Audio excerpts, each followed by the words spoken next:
Thank you so much for joining me to have fellowship around God's Word. Please turn your Bible with me to 3 John. Now, 3 John is a sample private letter in the first century. Private letters in the first century and letters in general usually began with a greeting. The greeting identified the writer and the recipient, but also included a well wish. Take, for example, the 13 letters of Paul in our New Testament. Each one of them has well wish.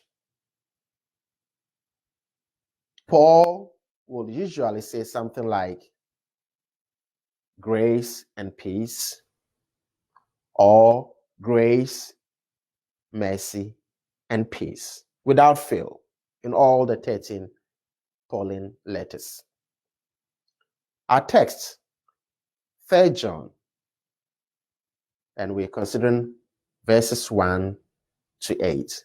We will dwell largely on the verse 2.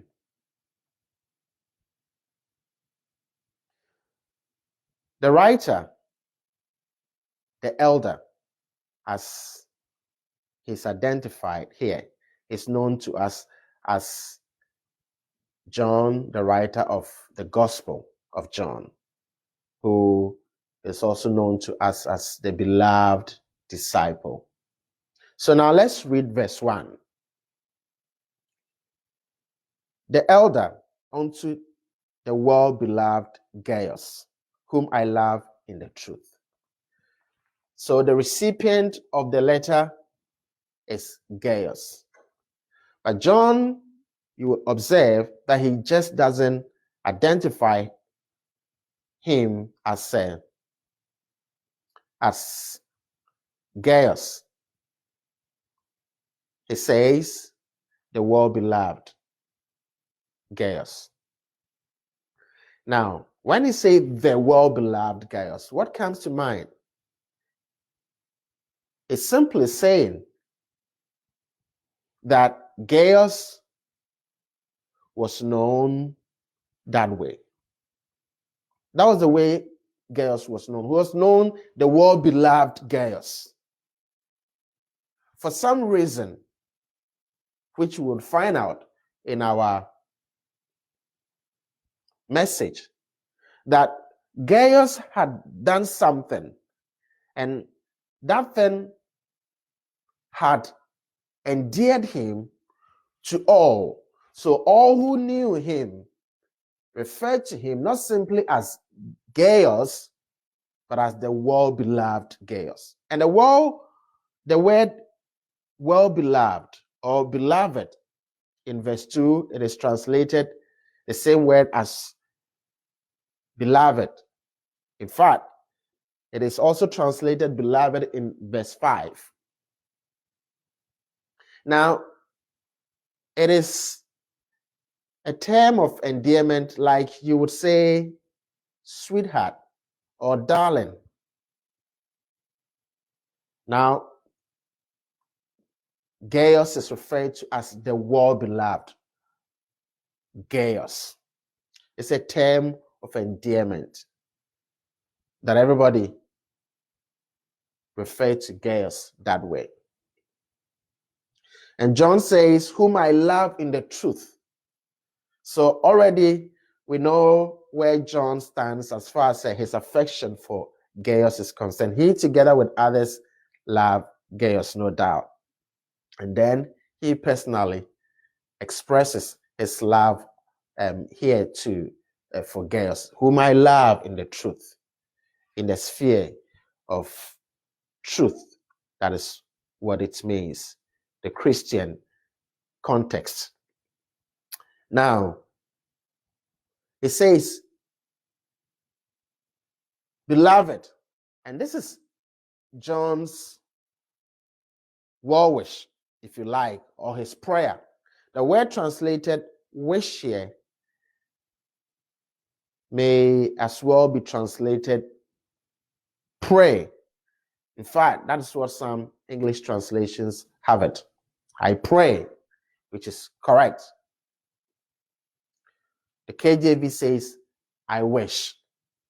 And then it says, beloved, I wish above all things that thou mayest prosper and be in health. And then it says, even as thy soul prospereth. Our theme is physical and spiritual health. And John does very well outlining for us what's involved in physical health for the Christian and spiritual health for the Christian. And these are not to be had one without the other. No, they are supposed to go together. The Christian is supposed to be physically healthy and spiritually healthy. And therefore our theme, physical and spiritual health. Two sub-themes. We'll look at the signs of physical health as John outlines, and then we'll look at the signs of spiritual health again as John helps us to identify. Let's start with the signs of the physical health. There are two things John identifies. By the way, when John says, I wish above all things, as we have it in the KJV, it's simply saying in every respect. So John is simply saying that I pray that you will prosper and be in health. But then he says that it will be in all respects, particularly when he said that you prosper. So this is what John says. For physical health, as John would have us understand, two things as far as the believer is concerned. This is what constitutes physical health for John. It says, in every respect, I pray that you will prosper. Now, the word prosper simply means turn out well, things go well, or simply succeed. Please come with me to Romans chapter 1 and verse 10, where we find this word used. Romans 1, please.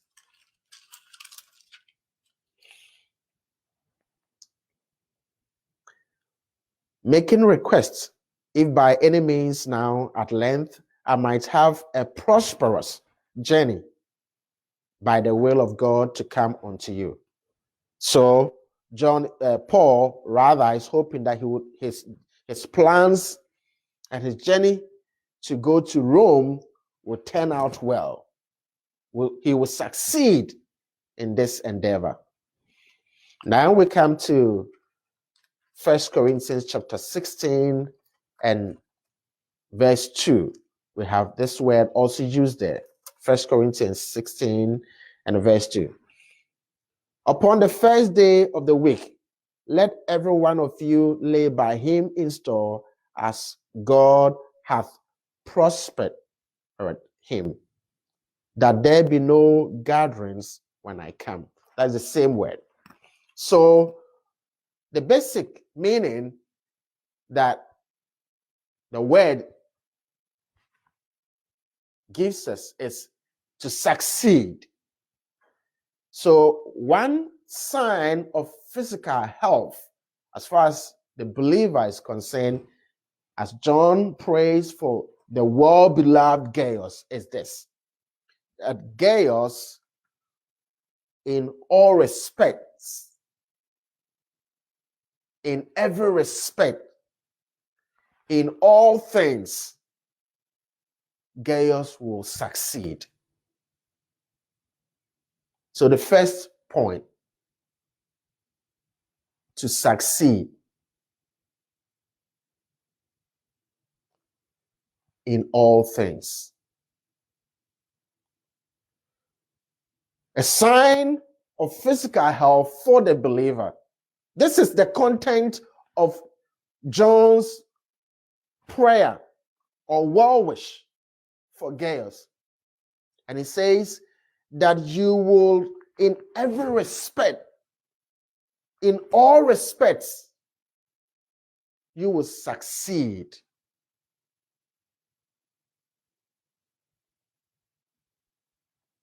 What else? The second sign of physical health, as John would have us understand, and says, and be in health. And I must say that this is the word, the Greek word from which we have our English word hygiene, the word translated health here. Beloved, I wish above all things that thou mayest prosper and be in health, physical health, good health. That's what John is referring to here.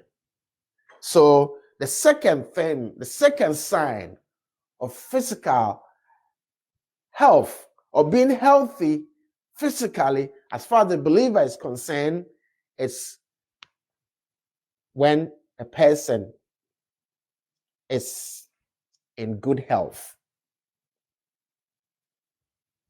bodily,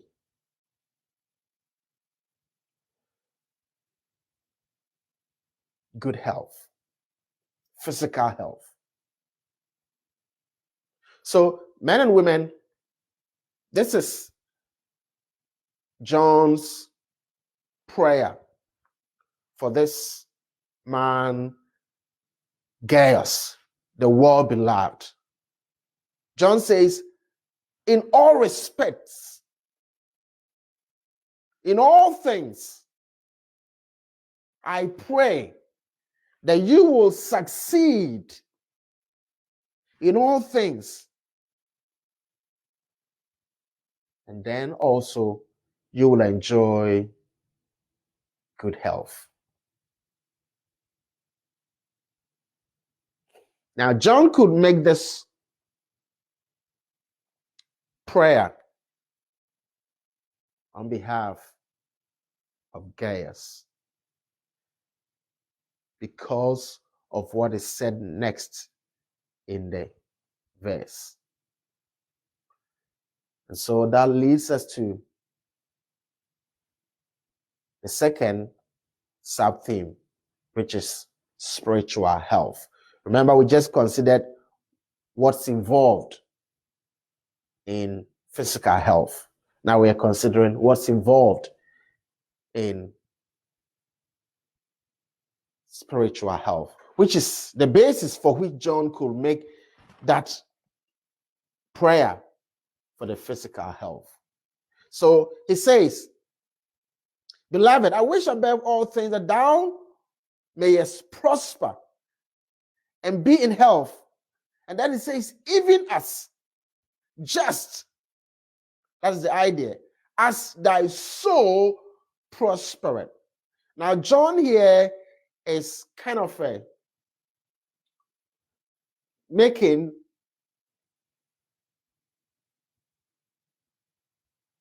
the spiritual life of the believer a condition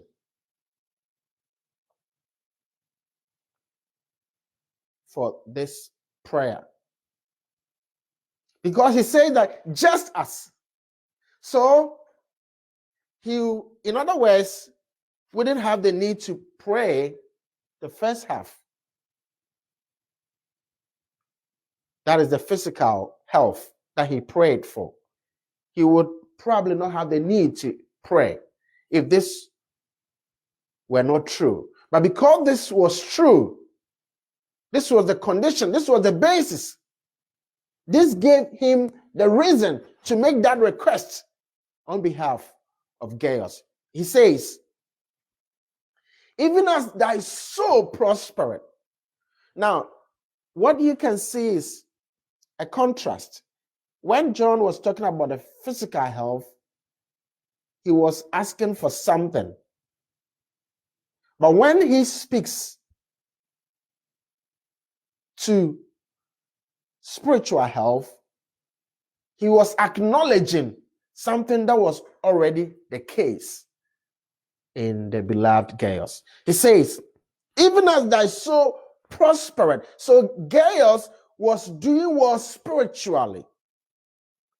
His spiritual life was blossoming. And John says, I pray that your physical health will match your spiritual health. That is a good balance. That is what ought to be for me and for you as believers. Not lopsided, where there is either we are doing well in the physical, materially, on the physical side, we are doing well. But our spiritual life is nothing to be proud of. Men and women, it ought not to be so. And John draws our attention to that in this text. So now let's look at the signs of spiritual health that he identified. These, remember, he was only acknowledging that these were true of Gaius. They were happening in his life. So what are two things that he identifies for us as the signs of spiritual health in Gaius? Come with me to verse 3. For I rejoiced greatly when the brethren came and testified of the truth that is in thee, even as thou walkest in the truth. Now, he's told us that truth was in Gaius, and Gaius was walking in the truth. What is John talking about? Let's turn to 1 John, please, and we'll have an idea. First, let's go to 1 John chapter 2, starting verse 21. 1 John, please. Now, John says, also written by the same John, I have not written unto you because ye know not the truth, but because ye know it, and that no lie is of the truth. Who is a liar? But he that denieth that Jesus is the Christ, he is Antichrist, that denieth the Father and the Son. Whosoever denieth the Son, the same had not the Father, but he that acknowledgeth the Son hath the Father also.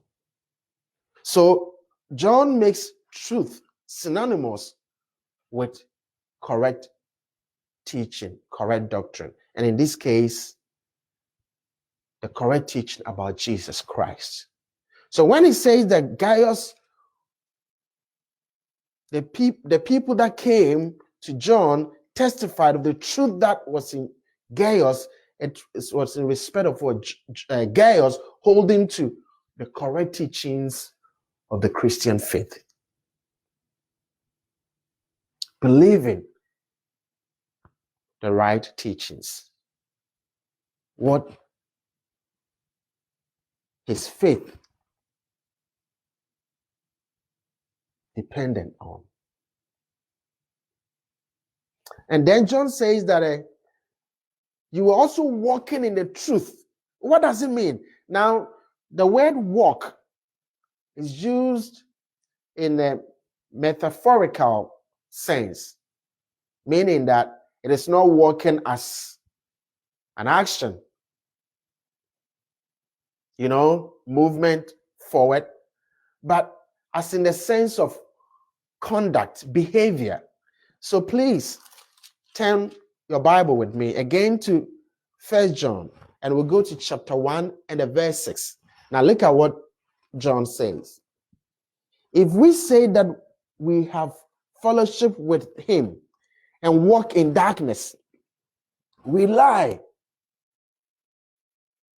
and the truth, and do not the truth, and do not the truth. If we say that we are having fellowship with God and we are walking in darkness, where darkness here stands for sin, living in sin, John says it's a lie and we do not do. And the word do simply means practice. We do not practice the truth. So it is about conduct. When John says here that, and you are walking in the truth, in other words, Gaius was behaving, was conducting himself, he was living a godly life.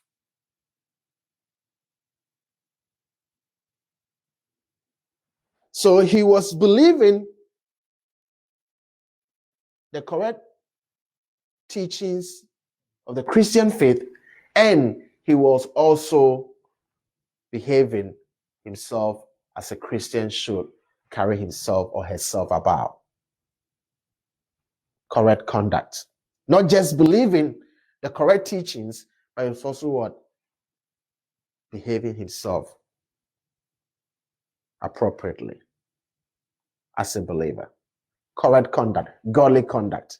That's what is in view. Now, the second ingredient of a healthy spiritual life, please come with me to verses 5 and 6. John tells us in the verse 2 that Gaius was doing well spiritually. And then he gives us two signs of this spiritual health of Gaius. One has to do with what? His believing the truth and behaving, if you like, the truth. Living according to the truth. The second thing is here in verses 5 and 6. Beloved, thou doest faithfully whatsoever thou doest to the brethren and to strangers, which have borne witness of thy charity before the church, whom if thou bring forward on their journey after a godly sort, thou shalt do well. Let me read 7 and 8. Because that for his name's sake they went forth, taking nothing of the Gentiles.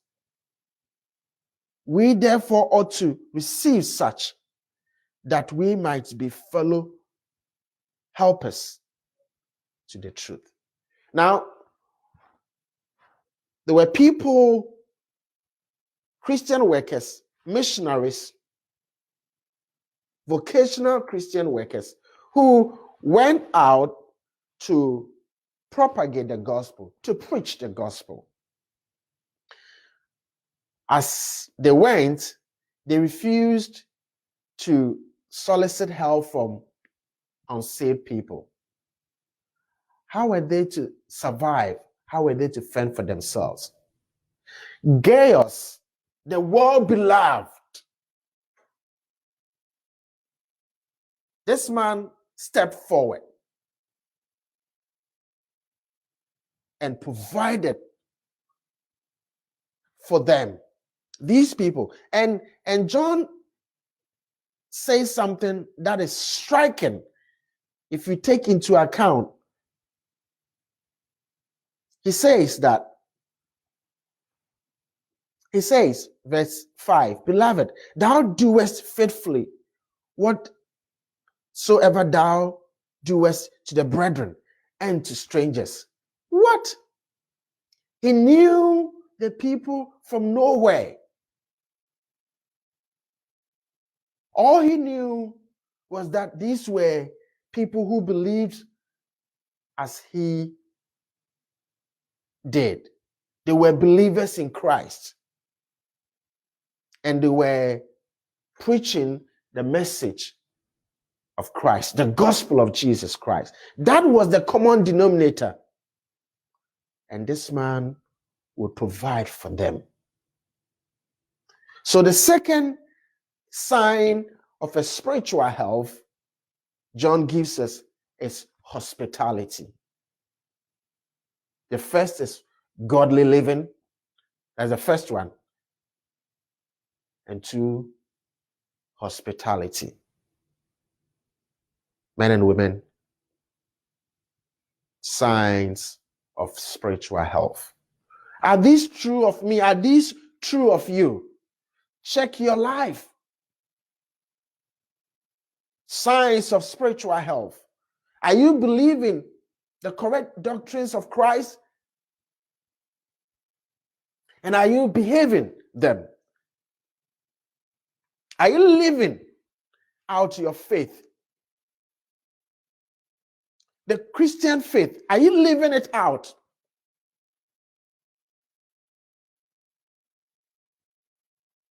John says, as a sign of spiritual health, you want to see a spiritual Christian, one that is healthy spiritually, a Christian that is healthy spiritually. This is one sign. Believing the correct teachings of Christ and behaving them. This is what John tells us. And the next sign that you find, it's the Christian is hospitable, hospitality. So when John says that I wish above all things that you would prosper and be in health, it was on the basis of the fact that Gaius, whom he was praying for, was prospering spiritually. He was walking in the truth, and he was a generous Christian. And why not pray that he will continue to succeed in the physical also? And so John says, in all respect, I pray that you will succeed and be in physical health, just as you are prospering spiritually. Men and women, this ought to characterize me, and this ought to characterize your life. My prayer is that we will take these to heart and we'll work on that. Our Christian life will not be lopsided. We will not seem to be doing well spiritually and performing poorly, or doing poorly in the physical, or doing so well in the physical but doing so poorly in the spiritual, which, sad to say, is the case with many of us. May God help us that we would have this balance, physical health and spiritual health, as John outlines here in 3 John verse 2. God bless us all. Shall we pray? God, Please bless your word today also. In Jesus' name. Amen.